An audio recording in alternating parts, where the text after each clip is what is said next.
The city that never sleeps is struggling to get back on its feet after Hurricane Sandy brought it to its knees.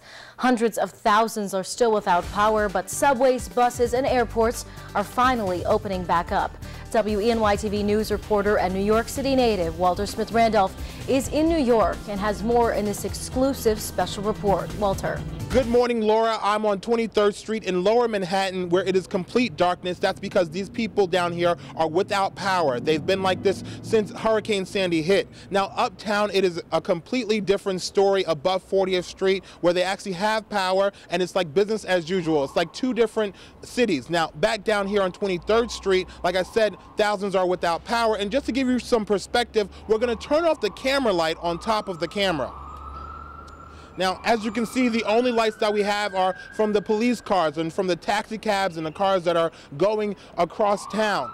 I walked into my apartment building is the complete stench of spoiled food and just everything just gone bad with this area. But this morning there is some type of normalcy coming back to New York City. The subway system is slowly getting back up on its feet. There is some limited service this morning.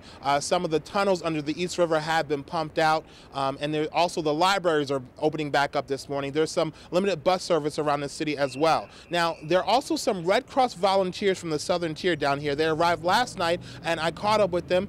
Now let's listen to what they have to say. You know, down in the city and down in Long Island, I think the images really speak for themselves. There's been a loss of life, there's continued fires, there's entire neighborhoods that are still flooded. People are still being rescued out of buildings. There's a senior citizen center I just heard about on Long Island that, you know, they're going to go in and try and rescue people out of this building where they haven't had power for days. These people, when they get out there, they're really great. They're very, very pleasant. As upset as they are, they can't thank you enough. Now, for the next few days, I'm going to take you around New York City and show you how Hurricane Sandy has changed the landscape of New York City forever. We're going to go all around the city. We're also going to catch up with those Red Cross volunteers from the Southern Tier and hear how they are helping people out here downstate. But for now, reporting in Lower Manhattan, Walter Smith-Randolph, WENY-TV News.